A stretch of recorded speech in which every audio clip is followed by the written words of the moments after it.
I shared this. I was selling newspapers for the New York State Fair. So that was a lot of fun, but my first official job was at a grocery store called Price Chopper in upstate New York, cashier, and I used to do some other stuff like put the labels on, you know, the food items, stuff like that. I worked a little bit as in the bank. That was a lot of fun for 3 years. And then I did some also analyst work for like with oil company, things like that. So behind the scenes, a lot of charts and things like that. So that was a lot of fun. Very cool. Yeah. What- Am I good? All right. What's your burning desire? My burning desire is just to travel more. So I just, you know, I have an awesome screensaver. I don't know if you guys have one where like all these beautiful places pop up and the water and mountains. I'm like, you know, I need to travel more. Like these are beautiful. Like I want to go to these places. So I don't have a bucket list per se, but I'm gonna start one. So I definitely want to travel more outside the country. Yeah. What would you say your key to success would be? Ooh, good question. So who is familiar with the golden rule? Okay, most of us are, right? So interesting fun fact, the golden rule concept, right, actually comes from Matthew chapter 7, verse 12. Whatever you want men to do unto you, do unto them also. And so that is my key to success. Nice. Yeah. What would you say is one thing that we don't know about you? Oh, okay, you're gonna see this in the clip. I like to roller skate. So I was thinking about that, and I saw some pictures. I went roller skating for my birthday in Georgia and last year. So growing up, there's a place called Dance and Skate. You know what I'm saying? When growing up as a teenager or like preteen, and I would go almost every week. A whole bunch of us, and they used to do like skating contests. So I raced, and you can win like they give out free pizza coupons, and they do like the limbo. And yes, I used to be able to do a split and win those sometimes. I can't do it anymore. So no asking. So yeah, and so my daughter lives in Georgia. They have Cascade. Does anybody know what Cascade is? Yeah. Oh, so this like superstars go there. It's a really big, you know, I mean, they kind of do like R&B music, you know, stuff like that. And so once I found out it was in Georgia, I was like, oh my gosh, and it's like 30 minutes from our house. Went there for my birthday, had a blast. Yeah. And I had to practice though, because it's been a while. I got the hang of it. You know, I didn't do all the fancy stuff like everybody else. Do you want to tell us a little bit about your family? Yeah, you'll see some pictures here in a moment. Oh my gosh. So I have 4, you know what I'm saying, on my side, ranging from 3 to 23. And then on my husband's side, it ranges, well, from 3 to 32. So we have a crew. And then mom is with us, and of course the dog. Oh, I didn't put the picture of the dog. Again, dogs, really? Okay, so Champion is not up there, but he's an awesome 14-pound long-haired Dachshund. Oh. And that's us. Alright. Floor is yours. Give you a 5 and a 2. Okay, awesome, thank you. Okay, so there's something that, you know, I've started to do for the beginning of the year is do more reading. You know what I'm saying, more books, whether they're kind of like self-help books or kind of like self-development and then also business. And so one of the books I started is a parenting book, right? How us parents, right, we could always use a little bit more extra tips. And so one thing I'm learning through reading the parenting book is a lot, you know what I'm saying, for how to relate with the kids.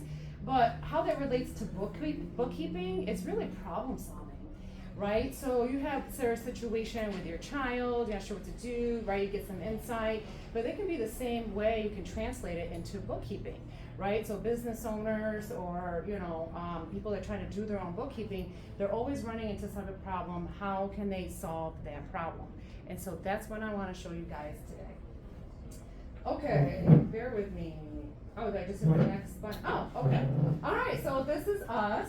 I still like all those fun things on the bottom. This is the crew, you know what I'm saying, around Thanksgiving.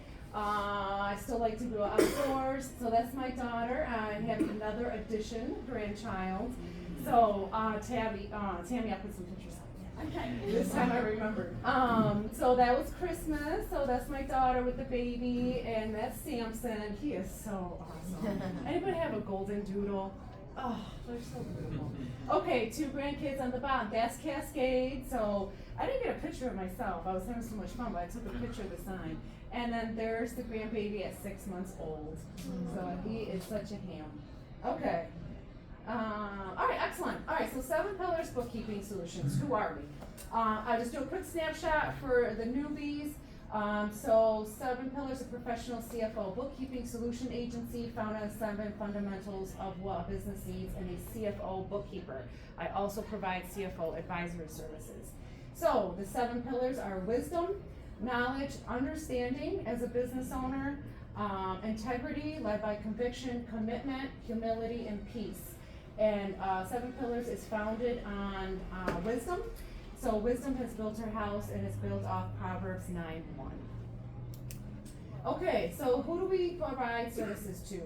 Or what services do we provide? So the full service bookkeeping and tax prep, payroll, CFO, and then financial consulting using QuickBooks. The consulting piece has really grown for us. This year, well, mostly 24 into this year, because people might just have a problem that they just need solved. They don't need the full bookkeeping package, which has really been helpful, and they really appreciate that. And if they eventually do need it, then I've been a help, right, for those first couple hours, and then down the road, now they need someone to take over it. And then coming soon, I'm gonna be starting a weekly bookkeeping community membership. So this will be really neat, low cost, where business owners can sign up, and we'll find 1 time a week. We'll get on a Zoom call, and then I'm helping the business owners kind of as a community versus individualized. And then they can pay a membership fee, and we'll do it once a week, so we'll meet 4 times a month, and then now they can get their problem solved, you don't see it on a regular basis. So I'll keep you posted on that. All right, excellent. So who do we work with, and what do we help them to achieve? So we work with all businesses, okay, with specialty and contractors, construction and restaurants. We're gonna solve some problems in just a minute, right? Some people got paper out there. So we'll talk about the number 1 problem we solve is really just the client's time. You know, there's all types of problems you can solve in bookkeeping, but really it's just allowing them to redirect their time from doing the bookkeeping themselves and then putting that money or that time back into the business, which increases the revenue. All right, so those are the current clients that I help that are not contractors in construction. So I can do, you know, a mix of anybody, right? Doctor's office, mechanic shops, real estate, and even lawyer's office. Okay, here we go. I wanted to help solve some problems today as the problem-solving bookkeeper. So we're gonna look at the top 10 problems business owners seek as a bookkeeper. I'm sorry. Top 10 problems business owners seek a bookkeeper to solve. And you can tell by this face, this person is over it. Okay. All right, excellent. Who has number 1? You have paper? Excellent. Okay, can you read us the first, where it says number 1, read us the front, and then read us the back. Time-consuming manual processes, Yep. data entry, reconciling accounts, organize receipts, adding income, and adding expenses. Okay, excellent. Those are definitely the things that business owners, you know, are responsible for, right? Bookkeeping is not just keeping track of income and expenses. It's a lot of those details that he mentioned. So the way that we solve that is kind of letting the client know, really just educating. A lot of times they just think, okay, yeah, I could do this myself, you know, set up QuickBooks and ding, ding, ding, and you're all set. No, there could be, they're doing a lot of that data entry stuff that's taking them a lot of time. Okay, who has number 2? I do. Excellent. Inaccurate financial records. Okay. Not sure if expenses in correct categories. Not sure if accounting for correct income or sales. Not listing all fixed assets. Not listing all liabilities, loans, or bank credit card accounts. Yes. That sounds Okay. Yes. And sometimes that's all one client, or sometimes it's different clients. So the way that we solve that problem is what I do with everybody, even if they've had a previous bookkeeper or they do their own, is say they already have the categories kind of set up automatic. I'll go into each category during the cleanup and say, hey, listen, you know, I understand this was, what's one I had? I know this might be auto, and repairs, repairs and maintenance. But there's also like truck expenses in here, there's this in here, there's that in there, and that really needs to be taken out and separated and go into this correct category. And 9 times out of 10, they didn't even know, that those expenses were going to that category. Like, no, that's auto and truck, why is it going to repairs and maintenance? I said, well, that's why we're doing this. All right, who's got number 3? I've got it. Okay. Cash flow management. Net profit is not the same as cash flow. Actual cash that can be touched in real time and not just money in the checking account. Okay, so a lot of times that's what they think. Oh, okay, well, yeah, I got my profit and loss. The net profit shows 10 grand, wow. And they're looking at their actual cash and they got $500. So why do I not have 10 grand? It says net profit. So net profit is just what you have left over, right, after the income and expenses. But your cash flow, and I know you touched about this a little bit too, is what you're actually touching. So that cash flow statement every month really needs to be looked at just as much as the rest, because it doesn't take in consideration any loans that you have, any liabilities. And then you need to subtract that too, and then see, okay, how much cash am I actually touching? So that's how we help them solve it. Okay, who's number 4? Lack of clear financial visibility, struggle to understand their business, limited access to financing, operational inefficiencies, difficult to determine cost savings, decreased stakeholder confidence, investors, lenders, employers, for example, doctor. Yes, that helped me to remember to tell you a little story. There was a consultation that I did for a primary care office. And that's exactly what happened. He called me, he's got investors ready to go for, to invest in his doctor's office, but his books were a mess. And so I said, okay, let's take a look, let's see what's going on. I did a little dissection and I did a video and saying, hey, listen, I didn't touch anything, but I always do like a little video showing them what the problem is and what I recommend in solving it. And he was in a pickle, and sometimes that's gonna cost, some money for somebody to kind of peel the onion back and hold that value, just like Stacy was saying. So yes, sometimes you have investors involved and their books are not ready, and so that can turn away investors. All right, number 5. Tax compliance and prep. No, I just don't like the word tax. Not sure how much to pay in sales tax. Not sure how to pay the sales tax to the state or payroll tax setup. Depreciation expense write-off. Business deductions allowed. Right, so the way that we help them solve that is really just by taking it step by step, So the sales tax process, making sure we have the correct income, so you know what the sales tax you have to pay, how is it in the software system. Same thing with payroll. I don't do the tax returns, but the setup, can be kind of tricky. You gotta make sure you have your unemployment ID number, your withholding ID number, before you can even start running payroll. So we'll walk with them step by step and make sure those things are set up. Okay, fun fact, 60% of small business owners aren't confident in finance and accounting, according to National Business Capital. All right, who has number 6? Maybe I won't get through all the time, but let's try. Oh, I forgot number 6, sorry. Difficult with financial forecasting and budgeting. So real quick, that's more of like a CFO thing, but budgeting is really key, through the financial process. Who has number 7?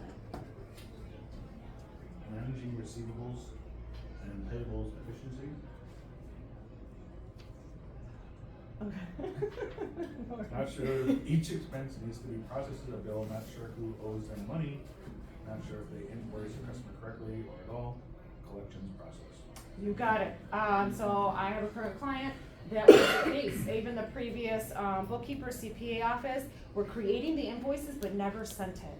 And so now I'm doing the collections and I'm trying to go back 2019, 2020 to some of these contractors, and they're like, no way, that project's closed, we're not paying it. And now I have to go back, to the owner and say, listen, that invoice was never sent. Okay, number 8. Keeping personal and business finances separate.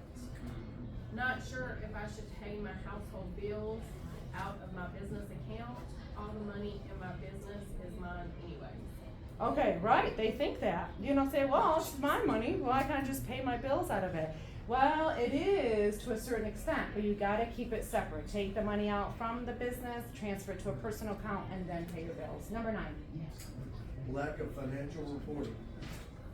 What is a balance sheet, profit, loss, cash flow statement? I can look at my bank statement and know how much I may spend, right? Not sure where to put all my bank transactions. Okay, so what problem we help them solve there is just stating that, no, you can't just look at your checking account and see how much you made and your expenses and that's it. You know, so you need a proper, you know what I'm saying, balance sheet, cash flow statement, and profit loss. All right, number 10.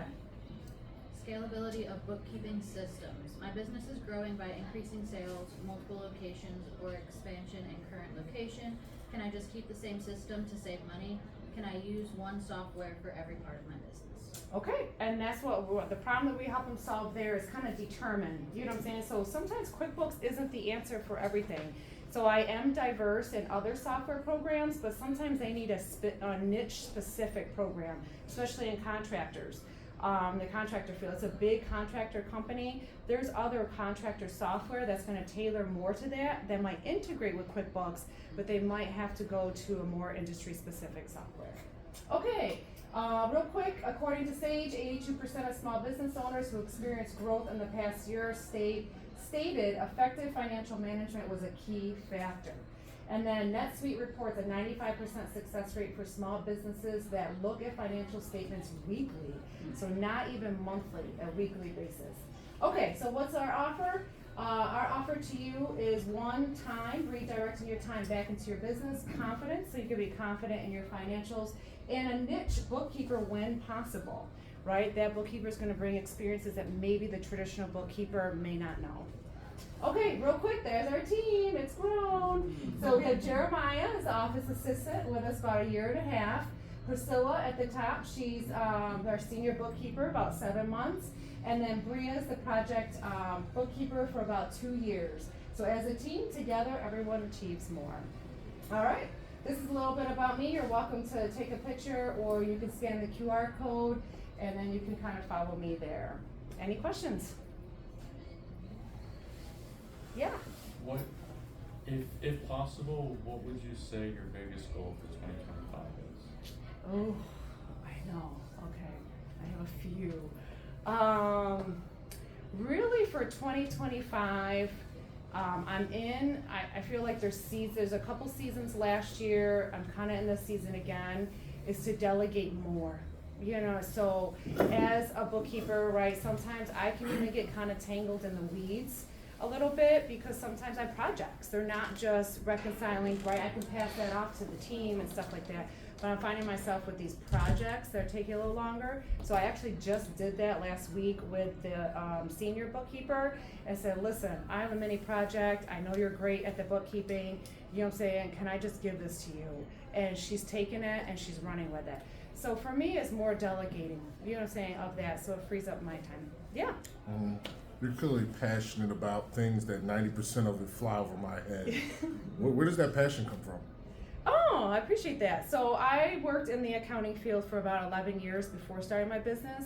And so I always enjoyed numbers and math since I was a kid. Like math class was my favorite. But I never saw myself, you know what I'm saying, as like having my own business. And so it wasn't really until like, I think 2011, you know what I'm saying, where I kind of was in sales and financial, and then I just went into accounting. I said, you know, I don't want to do sales anymore. I focused on my accounting career, and then I just grew pretty much from a billing manager to a CFO. And we had another potato added to the pot, and so because I had another child, it gave me the opportunity to be home, you know what I'm saying, with the kids. At the same time, take the skill set that I've learned and now be able to be, you know, have my own business and then be able to help others with it. So yeah, thank you for that, appreciate it. Okay, is that it? Awesome, okay, so appreciate it guys.